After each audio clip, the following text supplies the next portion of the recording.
raha zay amintsika kosa raha moa dia nienina ka hatramin'ny fahasiviny volana jona teo no nanantanteraka fitsidiana tany Israely ny filoham-pirenena ery Rajonary Mampianina dia ho fantaritsika ary ato anatin'ity fanadihadiana manaraka ity nahoana ny akon'izay diany izay tany Israely.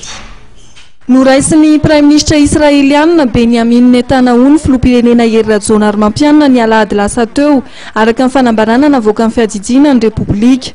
Fotoana izay nahafahan'ny Prime Ministre israeliana nahafantatra ny fivoaran'ny raharaha eto Madagasikara. Anisan'ny nambaran'ny Prime Ministre israeliana ny mety hisian'ny délégation israeliana no fitsidiana eto Madagasikara. Anisan'ny fampiresahan'ny filoham-pirenena ery Rajonary Mampianina nandritra ny fitsidiana izay nitanterahany tany Tel Aviv tany Israel ny momba ny fifandraisana ara-diplomatika eo amin'ny firenena roa tonta, ny momba ny fifandraisana ara-miaramila ary momba ny ara-toekarena.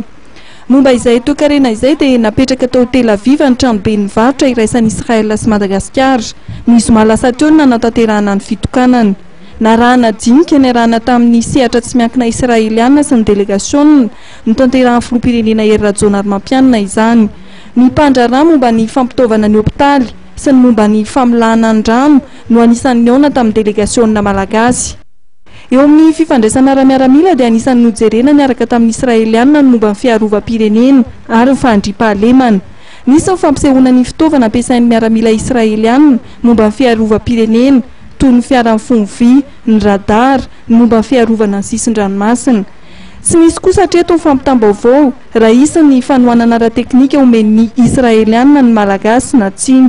Raha pitso no iverina eto an-tanindrazana ny filoham-pirenena ery Rajonary Mampianina rehefa avy nivahiny tany Israel ary isan'ny tafa ataony amin'ny mpanao gazety.